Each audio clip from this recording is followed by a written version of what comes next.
Hey everyone, welcome back to Corporate Decoder, the place where we try to make sense of the confusing world of corporate filings. And sometimes it turns out a company is just tidying up its paperwork.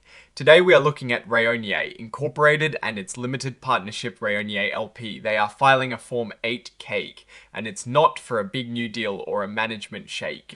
This is what you might call a housekeeping filing, but there are some important things buried inside that we need to look at. It tells us about changes in how they report their business and how they are presenting past financial numbers. Let's dive in. So Rayonier, a company involved in timber and real estate, is filing this report mainly to go back and fix some things on their big annual report from earlier this year. The 2024 Form 10.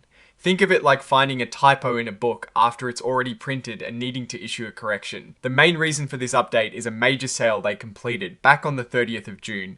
They sold their entire 77% stake in a joint venture in New Zealand. This was a significant part of their business. Because of this sale, they decided that the financial results from their New Zealand timber segment, and even parts of their real estate and other segments that related to New Zealand, should be shown as discontinued operations. This means these were businesses they no longer own or operate, and their past results are now separated out so you can see the performance of their ongoing businesses more clearly. They've gone back and updated their financial statements for all the periods they've reported to reflect this change. But that is not all. They also changed how they organize their business reporting.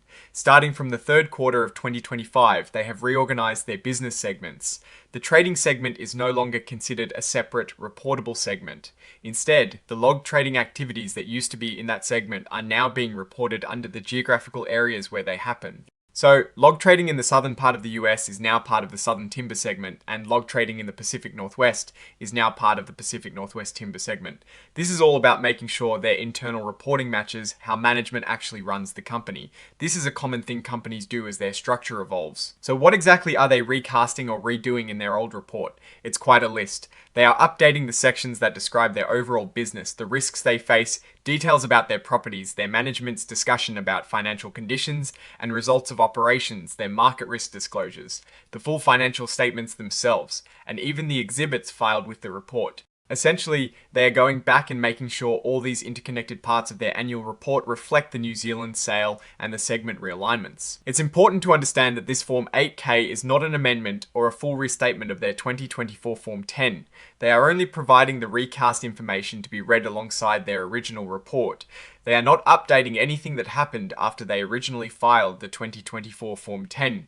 This is purely about correctly presenting past financial information in light of these significant changes. And as you'd expect with financial restatements, their auditors, Ernst & Young LLP, have provided their consent for these changes. This is standard procedure when historical financial information is being revised. Finally, the report is signed by April Tice, the Senior Vice President and Chief Financial Officer for both Rayonier Incorporated and Rayonier LP, confirming that the company stands behind these updated disclosures.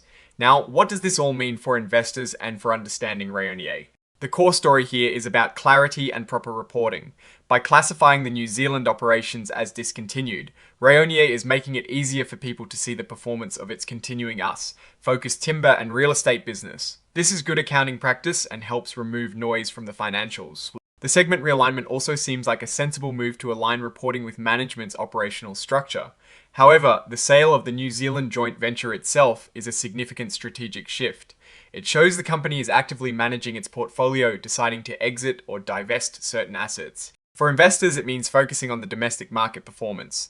We need to see how the remaining businesses perform without the New Zealand contribution, and how the realigned segments contribute to overall profitability. This filing doesn't give us new financial numbers to pore over in detail, but it cleans up past reporting to give a better base for future analysis. In conclusion, while this Form 8K might seem like just bureaucratic paperwork, it is a necessary step for Rayonier to accurately reflect its business and financial history. The key takeaways are the clear separation of discontinued operations from New Zealand and the internal segment restructuring. This should provide a more transparent view of their ongoing business. Alright, that is our breakdown of this Rayonier filing. What is your take on these changes and what they signal for the company's future? Do you think segment realignments are generally a good or bad sign? Drop your thoughts in the comments. If this analysis was valuable, hitting that like button really helps, and subscribe for more deep dives. Don't forget to check out the Discord in the description to keep the conversation going. Thanks for watching, see you next time.